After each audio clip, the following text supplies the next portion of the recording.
عقیدے پر مرے اس کی جنازے کی نماز نہ پڑھنا، یہ بڑا جملہ نوجوان سمجھنے کی ضرورت۔ ان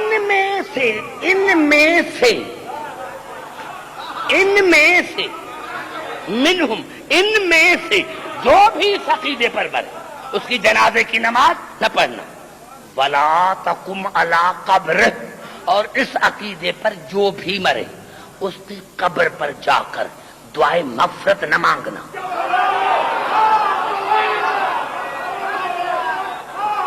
کیوں؟ انہم کفروا باللہ ورسولہ وماتوا وہم کافرون۔ میرے حبیب جس نے علی کی ولایت کو نہیں مانا اس نے نہ مجھے مانا نہ آپ کی رسالت کو مانا، اور جب مر گیا تو اس کی موت کفر پر ہے۔ سمجھ میں آ گئی بات؟ جو میں نے کہا تھا آپ کو بات سمجھ میں آ گئی؟ میں نے کیا میرے دوستوں میرے بزرگوں کو پہلے رسول کو سمجھو۔ سمجھ میں آ گئی بات؟ اب دیکھیں کہ بہت ٹائم گزر گیا، 1 گھنٹہ گزر گیا ہے، اگر ایک بات اور چلا جاؤں گا تو 2 گھنٹے کی پھر ضرورت ہے۔ توجہ چاہیے،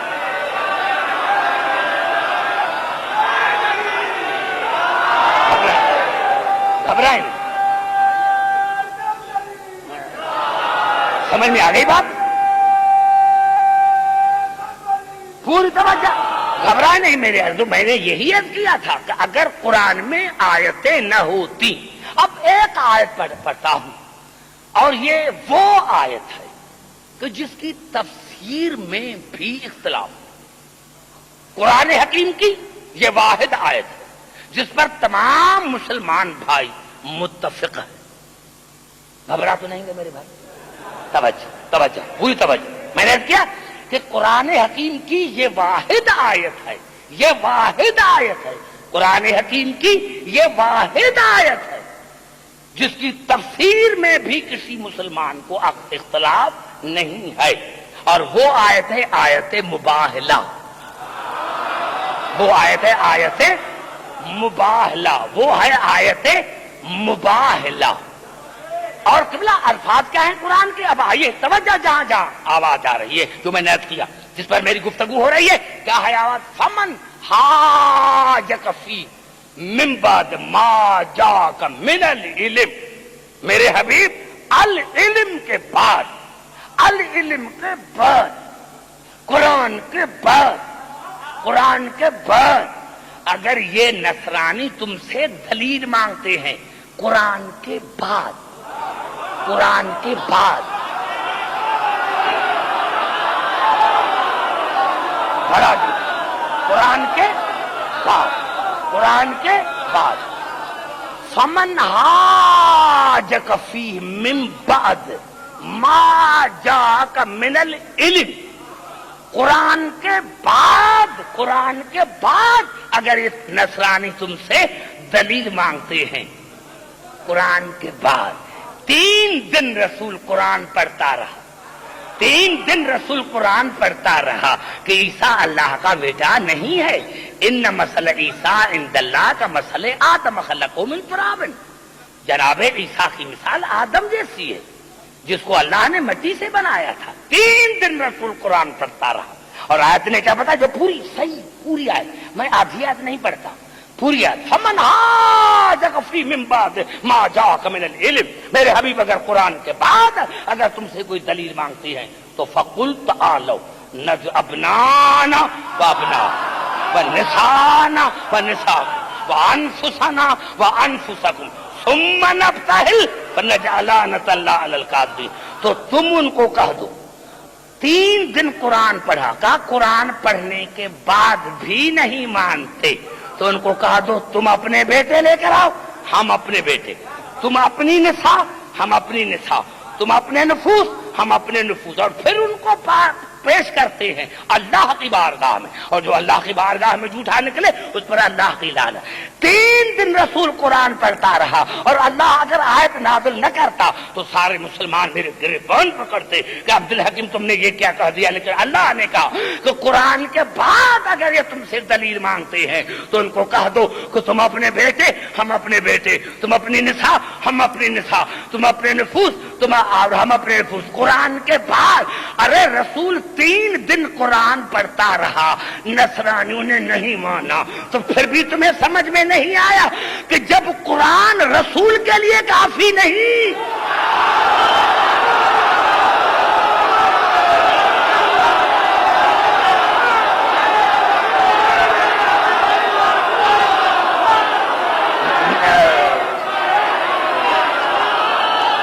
پھر بھی تمہیں سمجھ میں نہیں آئے کہ 3 دن رسول قرآن پڑھتا رہا، 3 دن رسول قرآن پڑھتا رہا، لیکن جب قرآن ناکافی ہوا وہ تم اپنے بیٹے لے کر آؤ، ہم اپنے بیٹے۔ کتنی وسعت ہے الفاظوں میں، میرے تمام پڑھے لکھے معزز میں کتنی وسعت ہے۔ ابنانا جتنے بیٹے، اگر الف لام ہوتا تو کہتے کہ الف لام مار سے کیا، اب جتنے بیٹے، نساءنا جتنی نساء ہے۔ آپ قبلہ یہ نساء جو لفظ ہے یہ قرآن میں 3 معنوں میں استعمال ہوا لفظ۔ یا نساء النبی، اے نبی کی بیویاں، بڑا جملہ پھر کھا گئے میرا، اے نبی کی بیویاں۔ نساء میں بیویاں شامل ہیں، یذبحون ابناکم ویستحیون نساکم۔ یہاں نساء کی معنی بیٹی ہے، نساء کی معنی ماں ہے۔ اب دیکھو کتنی وسعت ہے کہ میرے رسول جتنی بیویاں ہیں ان کو لے کر آؤ، جتنی بیٹیاں ہیں ان کو لے کر آؤ، اگر ماں ہو تو اس کو لے کر آؤ۔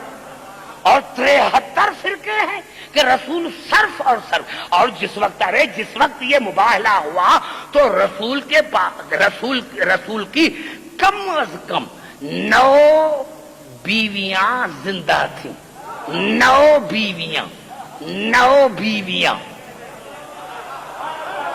رسول کے 9 حرم زندہ تھے۔ لیکن قرآن شاہد ہے، تفاسیر شاہد ہے کہ رسول نے اپنے گھر سے ایک کو بھی نہیں لیا اور علی کے گھر سے ایک کو بھی نہیں چھوڑا۔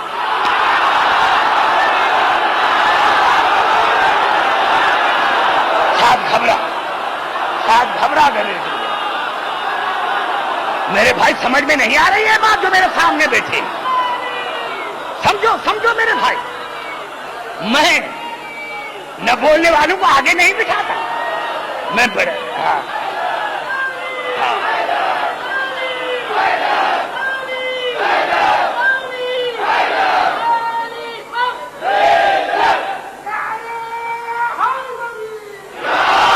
یعنی مباہلے میں حضور اکرم کی 9 حرم زندہ تھے، لیکن رسول نے اپنے گھر سے ایک کو بھی نہیں لیا اور علی کے گھر سے ایک کو بھی نہیں چھوڑا، اور میں نے عالم تصور میں ابنا کی جگہ پر حسن اور حسین، نساء کی جگہ پر بطول، نفس کی جگہ پر علی، جتنی کتابیں ہیں مجھے کوئی دکھائے، جتنی تفاصیل ہیں مجھے کوئی دکھائے، میں مذہب چھوڑ دوں، خطابت چھوڑ دوں۔ ابنا کی جگہ پر حسن حسین، نساء کی جگہ پر بطول، نفس کی جگہ پر علی۔ اب کتنا عجیب انداز ہے، میں کیا کہوں، کوئی ایک کتاب ہوتی، علماء میرے سامنے موجود ہے، کوئی ایک کتاب ہوتی تو میں کسی کتاب کا حوالہ لے دیتا، لیکن رسول چلے کیسے تھے؟ احتضن الحسین، حسین کو گودی پر اٹھایا، احتضن الحسین وَأَخَذَ بِيَدِ الْحَسَنِ، حسن کی انگلی پکڑی، وَفَاطِمَةَ تَمْشِي خَلْفَهُ، فاطمہ رسول کے پیچھے، وعلی یمشی خلفہ، اور علی فاطمہ کے پیچھے، آگے رسول، آگے رسول، ایک ایک بیٹا گود پر، ایک بیٹے کی انگلی پکڑی، پیچھے فاطمہ، پیچھے علی۔ یا اللہ، یہ عجیب منظر ہے، مجھے سمجھ میں نہیں آتا، شوہر اور بیوی کے پیچھے۔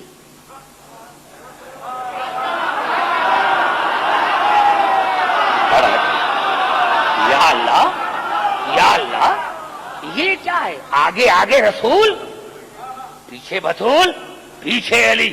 پہلے تو اللہ کی آواز ہے، عبدالحکیم خاموش، پہلے قرآن کو دیکھ، پہلے قرآن کو دیکھ، میں نے کیا کہا ہے؟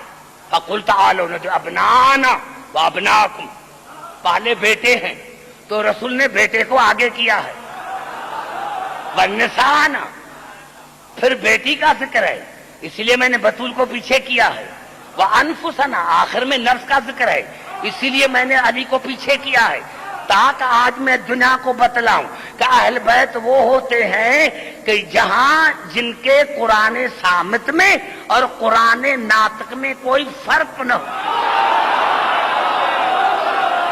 دیکھو عبدالحکیم، جیسے آیت نازل ہوئی ہے ویسے ہی میں جا رہا ہوں، اور رسول کی آواز ہے، یا اللہ، یا رسول اللہ، یہ علی کو آپ نے، یہ کون سا شوہر ہے جو بیوی کے پیچھے ہے؟ رسول کی آواز ہے، عبدالحکیم، آج میں نے دنیا کو بتایا کہ ہم کس طرح جا رہے ہیں۔ اور بڑی بات یہ ہے، میں کہوں یا رسول اللہ، یہ بچے ہیں، دونوں کے ماں باپ موجود ہیں، دو اپنے ماں باپ کو،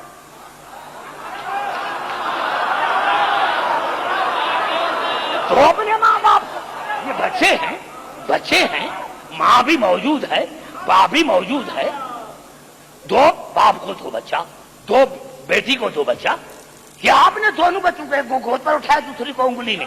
رسول کی آواز ہے، عبدالحکیم، تجھے مسلمانوں کے مزاج کا پتہ نہیں، اگر یہ بچے ماں باپ کے پاس ہوتے تو کل آپ کو مسلمان کہیں گے، ارے یہ بچے ہوتے ہیں، جہاں ماں باپ جاتے ہیں وہاں ضد کرتے ہیں، بچے ہیں، بچے ہیں نا، بچے ہیں نا، تو جہاں ماں باپ جاتا ہے وہاں بچے بھی ضد کرتے ہیں، تو کہیں گے کہ یہ ماں باپ کی وجہ، اسی لیے میں نے ان کو الگ کیا ہے کہ مباہلے میں جو میرا مقام ہے وہی ان کا مقام ہے۔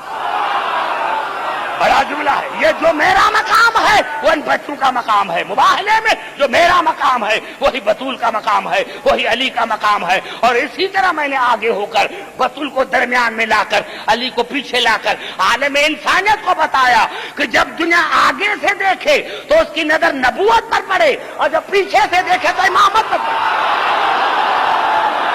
بڑا جملہ کرا، گھبرائے نہیں میرے بھائی، میرے سنی شیعہ بھائی، میرے سنی شیعہ بھائی، بڑا جملات کر رہا ہوں، بڑا جملات کر رہا ہوں۔ دیکھو اللہ کی مشیت، دیکھو آگے نبوت ہے، درمیان میں فاطمہ ہے، پیچھے علی ہے۔ رسول نے بتایا آگے جب نظر پڑے تو نبوت پر نظر پڑے، پیچھے سے نظر پڑے تو امامت پر نظر پڑے، اور اگر درمیان سے بطول نکل جائے تو نہ نبوت کا پتہ چلے گا نہ نبوت کا۔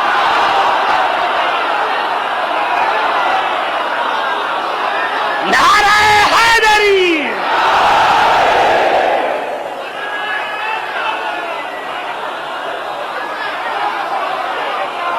سمجھ میں آ گئی بات؟ سمجھ میں آ گیا؟ جہاں جہاں میری آج کا آخری میرا جملہ یہ، آج کا میرا آخری جملہ یہ، میں نے کہا میرے دوستو، کوئی ضرورت نہیں، تمام 73 بھائی 73 فرقے متفق ہیں۔ جب رسول چلے اور وہاں گئے تو کیا کہا؟ وہاں گئے تو کیا کہا؟ میدان مباہلے میں گئے تو جو پادری تھی، جو پادری تھی، انہوں نے کہا ان باہلنا بقومہ باہلنا، ان باہلنا بقومہ باہلنا وانہ لیس نبیا۔ اگر رسول اپنے اصحابوں کو لے کر آئے تو مباہلہ کرنا اور سمجھنا یہ سچا نبی نہیں۔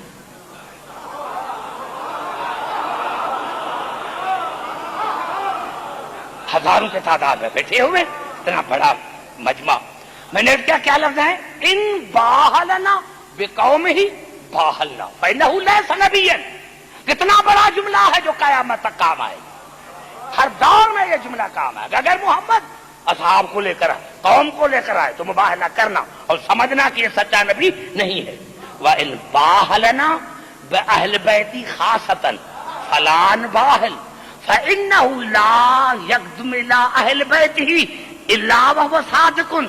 اگر محمد اہل بیت لے کر آئے تو مباہلہ نہ کرنا، کیونکہ جو مصیبت میں اپنوں کو آگے کرتا ہے وہ جھوٹا نہیں ہوتا.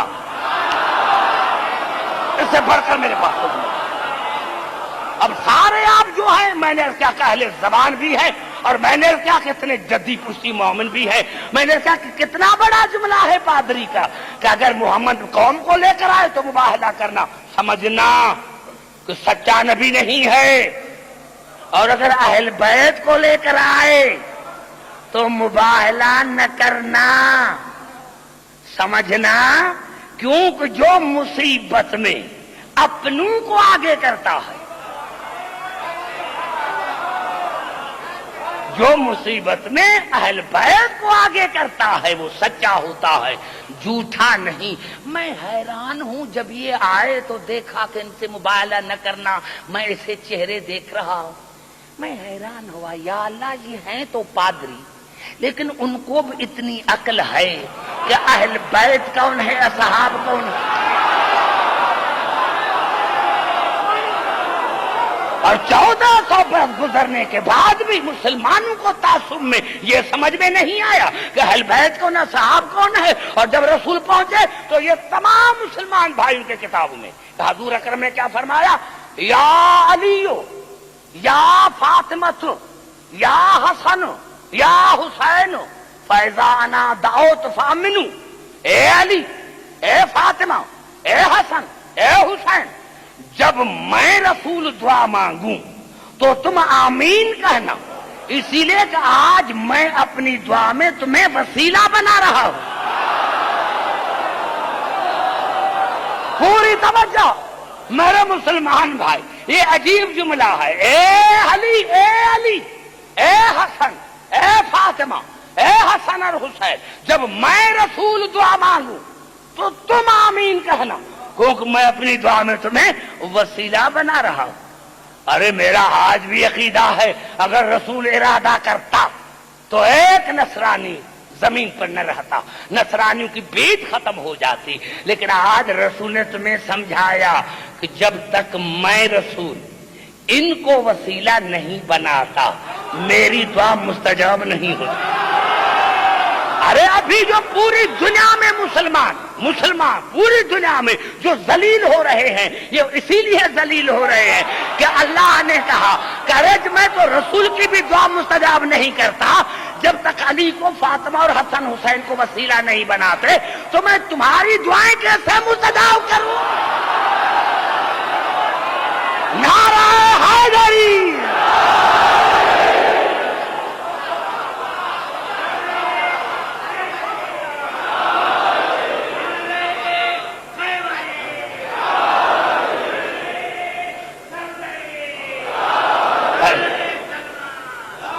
دیکھیں بھائی، پوری توجہ، مجھے بڑا مزہ آیا، اور انشاءاللہ کل جہاں پر میں نے تقریر کو چھوڑا ہے وہیں سے شروع کروں گا. پتا چلا قرآن کافی نہیں ہے جب تک ان کے وارث نہ ہو. اور کل انشاءاللہ دعوت فکر آپ کو دوں گا، اور انشاءاللہ جو اگر تعصب کی عین کی اتار کر مسلمان سمجھے تو میں سمجھتا ہوں کہ دین اتنا مشکل نہیں ہے جتنا مسلمانوں نے دین کو مشکل بنایا ہے. کیونکہ دیکھو میں نے اتنی آیتیں پڑھی، کتنی آیتیں میں نے پڑھی. کبھی اللہ نے کہا کہ یہ قرآن نور ہے، کہا نا اللہ نے یہ قرآن نور ہے. کبھی کہا کہ یہ قرآن طاہر ہے، کبھی کہا کہ یہ قرآن عظیم ہے، کبھی کہا کہ یہ قرآن شفا ہے، کبھی کہا کہ یہ قرآن رحمت ہے، کبھی کہا کہ یہ قرآن اعلیٰ ہے، کبھی کہا کہ یہ قرآن مبین ہے، کبھی کہا کہ یہ قرآن معجزہ ہے، کبھی کہا کہ یہ قرآن امر ہے، کبھی اللہ نے کہا کہ یہ قرآن ذکر ہے، کبھی اللہ نے کہا کہ یہ قرآن مشکل ہے۔ تو قبلہ اگر ان یہ 12 لفظ ہیں، اگر یہ لفظ 12 سمجھ میں آ جائے، یہ جو اضافتیں ہیں، یہ جو قرآن کی اضافتیں ہیں، اگر یہ قرآن کی اضافتیں سمجھ میں آ جائیں تو میں سمجھتا ہوں کہ بالکل آسان ہے دین سمجھ میں۔ تو میرے دوستو یہاں سے پتا چلا کہ یہ قرآن کی اضافتیں ہیں۔ قرآن نور ہے، طاہر ہے، شفا ہے، مبین ہے، اعلیٰ ہے، اور یہ قرآن ذکر ہے، یہ قرآن امر ہے، رحمت ہے، مبین ہے، مشکل ہے۔ تو اللہ نے کہا لیکن اسی لیے تو میں نے کہا تھا کہ فَاسْأَلُوا أَهْلَ الذِّكْرِ إِن كُنتُمْ لَا تَعْلَمُونَ، اگر تم لا تعلمون ہو تو اہل ذکر ہے۔ تو اللہ نے فرمایا کہ عبدالحکیم دیکھو، اگر یہ قرآن نور ہے تو کسی مجسم نور سے پوچھو، اگر یہ قرآن طاہر ہے تو مرکز کسائے تطہیر سے پوچھو، اگر یہ قرآن نور ہے تو کسی مجسم نور سے پوچھو، اور اگر یہ قرآن طاہر ہے تو مرکز کسائے تطہیر سے پوچھو، اگر یہ قرآن شفا ہے تو مال کے خاک شفا سے پوچھو، اگر یہ قرآن اعلیٰ ہے تو کسی مولا سے پوچھو، اگر یہ قرآن مبین ہے تو امام مبین سے پوچھو، اگر یہ قرآن رحمت ہے تو رحمت العالمین سے پوچھو، اگر یہ قرآن عظیم ہے تو نبل عظیم سے پوچھو، اور اگر یہ قرآن معجزہ ہے تو کسی موجد نما سے پوچھو، اگر یہ قرآن ذکر ہے تو اہل ذکر سے پوچھو، اگر یہ قرآن امر ہے تو الامر سے پوچھو، اور اگر یہ قرآن مشکل ہے تو کسی مشکل کشا سے پوچھو۔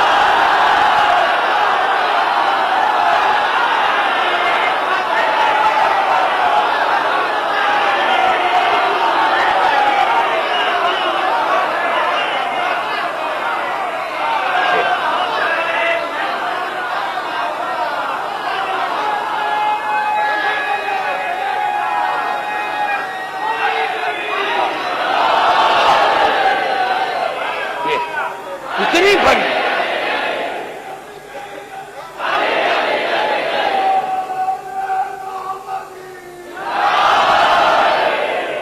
سمجھ میں آ گئی بات آپ کو؟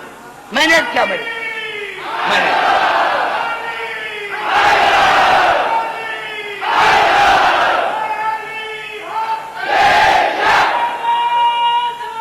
دیکھنا، میں نے کیا کل تیار ہو کر آنا، کل تیار ہو کر آنا، میں آپ کو سمجھ گیا، کل تیار ہو کر آنا، پوری تیاری کر کے آنا، جہاں سے میں اپنی تقریر کو شروع کروں۔ میرے دوستوں، میرے بزرگوں، کتنے خوش قسمت ہیں، یعنی پنکھے بھی چل رہے ہیں، آپ دیکھ رہے ہیں، کیونکہ ہمیشہ چاہے 25 آدمی ہو چاہے 50 لاکھ ہو، یہ حسین کی مجلسی ہے، یہ غریبوں کی مجلس ہے، یہ سیاسی جلسہ نہیں ہے۔ اسی لیے یہ بچے بھی ہیں، بزرگ بھی ہیں، جوان بھی ہیں، عزاداران حسین۔ دیکھو پھر بھی گرمی آپ کو لگ رہی ہے۔ میرے دوستوں، میرے بزرگوں، 28 رجب کو حسین نے مدینہ چھوڑا تھا، 2 محرم الحرام کو کربلا پہنچے، 4 تاریخ سے خیمے ہٹائے گئے، 4 محرم الحرام کو خیمے ہٹائے گئے تھے، پانی سے ہٹائے گئے تھے۔ یعنی اب جو پانی 4 تاریخ کے بعد موجود تھا وہ زینب نہیں پیتی تھی، آنو محمد کو پلاتی تھی۔ میرے دوستو، جناب ام فروا نہیں پیتی تھی، جناب قاسم کو پلاتی تھی، جناب رباب نہیں پیتی تھی، کبھی اصغر کو پلاتی تھی، کبھی سکینہ کو پلاتی تھی۔ میرے مستاد مرحوم فرماتے تھے کہ عبدالحکیم کربلا کے شہید سارے 4 تاریخ سے پیاسے تھے، لیکن علی کا بیٹا عباس 9 دن کا پیاسا تھا۔ کربلا میں آیا تو عباس نے پانی پینا چھوڑ دیا۔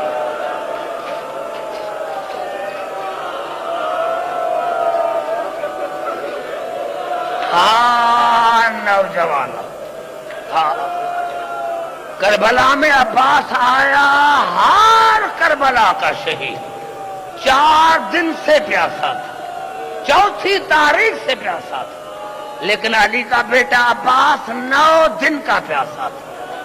کربلا میں آیا، پانی نہیں پیا۔ ہاں مولا، میں سمجھ گیا تجھے واپس نہیں جانا۔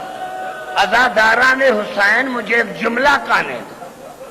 10ویں محرم کا سورج چڑھا، لاشوں کے اوپر لاشیں آنے لگے اور عزاداران حسین ایک مرتبہ کربلا سے آواز آئی، حل من ناصر ینصرنا۔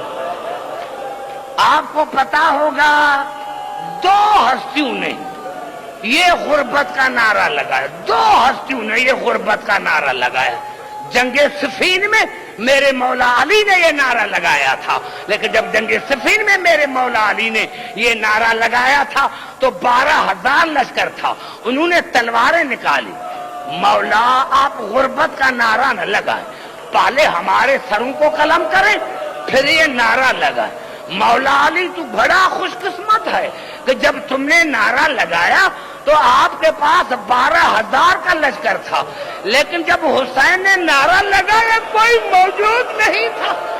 ارے بی بی زینب کی آواز آئی، بھیا حسین میں ابھی زندہ، بھیا حسین میں ابھی زندہ ہوں، بھیا میری موجودگی میں غربت کا یہ نعرہ نہ لگاؤ۔ اور جناب فضا کو کہا میرے بھیا کو لے کر آ۔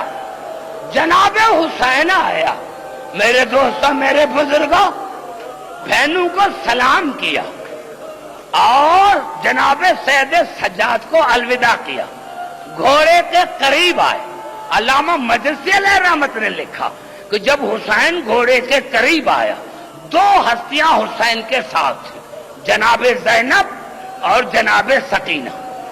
تو یہ ہمارے بتانے کے لیے حسین نے کہا گھوڑا چلو وہ جگہ دکھاؤں جہاں میں گروں گا، گھوڑا چلو وہ جگہ دکھاؤں جہاں میں گروں گا۔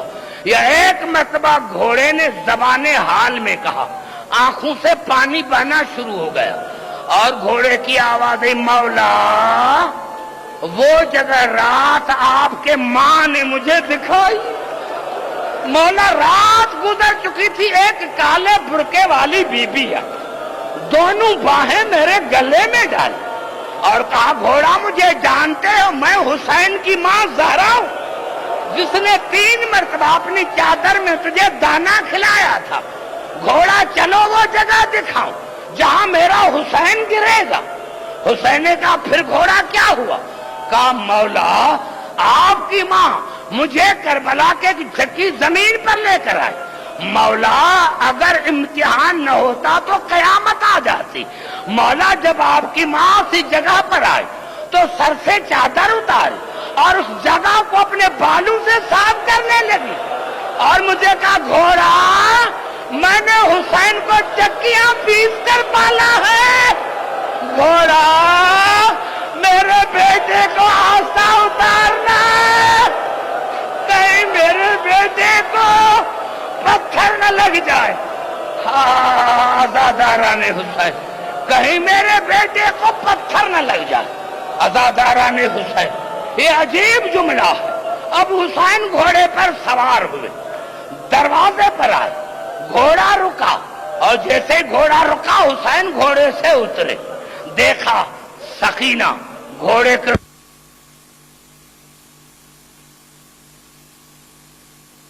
آسمان کی دیکھ کر ایک دعا مانگی، یا اللہ جب میں نماز شب پڑھتا تھا تو میں دعا مانگتا تھا کہ یا اللہ مجھے بیٹی عطا کر جو میرے سینے سے الگ نہ ہو۔ یا اللہ یہ سکینہ میری دعاؤں کا نتیجہ ہے، آج تیری محبت میں اس سکینہ کو چھوڑ کے جا رہا ہوں۔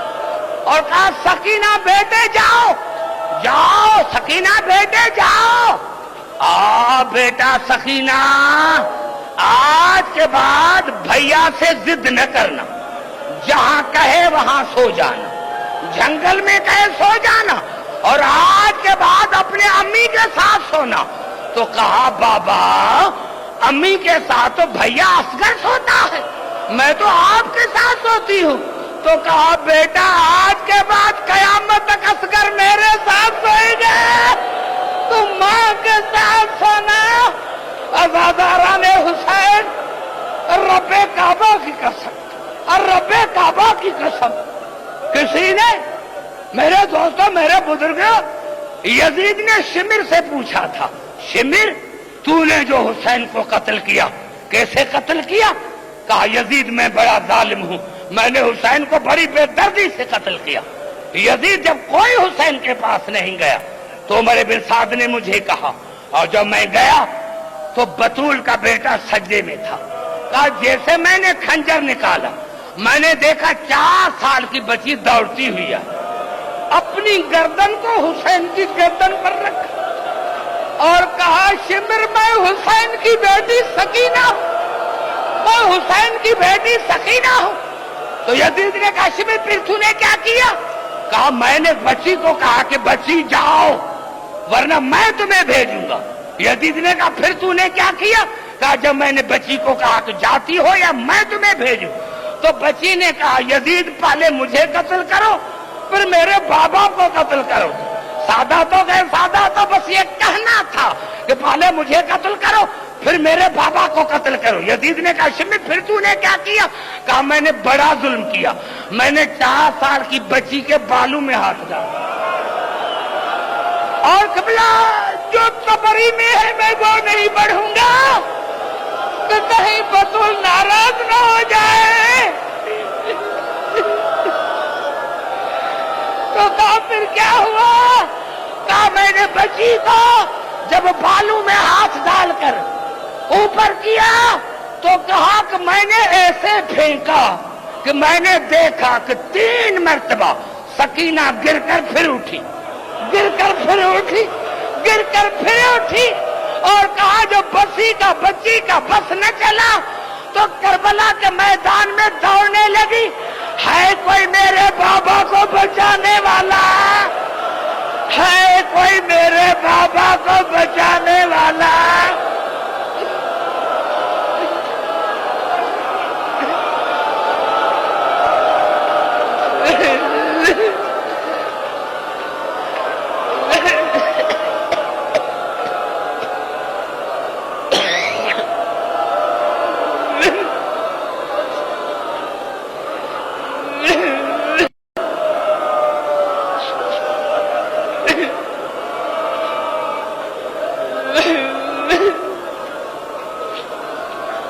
یا اللہ ہماری اس عبادت کو اپنی بارگاہ میں مقبول اور مستجاب فرما۔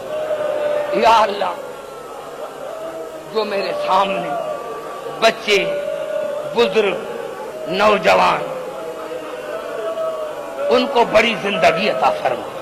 یا اللہ ان کا سایہ اپنے بچوں پر، اپنی قوم پر دیر تک دائم اور قائم رہے۔ یا اللہ تجھے واسطہ ہے محمد آل محمد کی عظمت کا، جو مومن بیمار ہیں ان کو شفاء کاملہ عاجلہ عطا فرما۔ یا اللہ ہمارے ایم ہاشم صاحب، یا اللہ اس کے بعد آج ہمارے بڑے بزرگ ماجد بن شبیر صاحب، اس کی بیٹی بیمار ہے، اس کو مکمل صحت یابی عطا فرما۔ اور یا اللہ ہمیں کچھ نہیں چاہیے، ہمیں سکینہ کا بابا چاہیے، ہمیں زینب کا بھائی چاہیے۔ یا اللہ پوری دنیا میں جہاں جہاں مومن رہتے ہیں، بستے ہیں، ان کو اپنے بچوں کے ساتھ شاد اور آباد فرما۔ یا اللہ یہ حسین کا تذکرہ، یہ آل محمد کا ذکر قیامت تک جاری اور ساری رہے۔ یا اللہ امام زمانہ کا ظہور فرما۔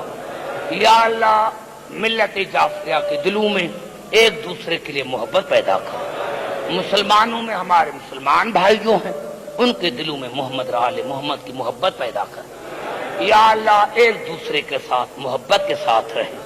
یا اللہ تجھے واسطہ ہے محمد آل محمد کی عظمت کا۔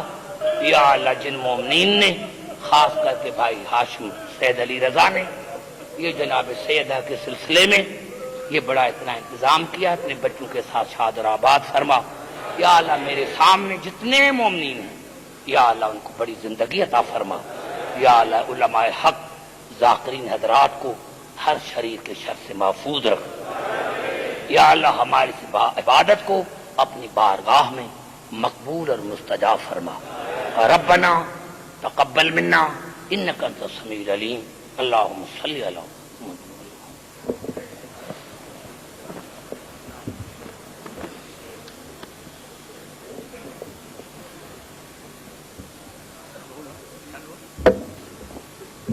واویلا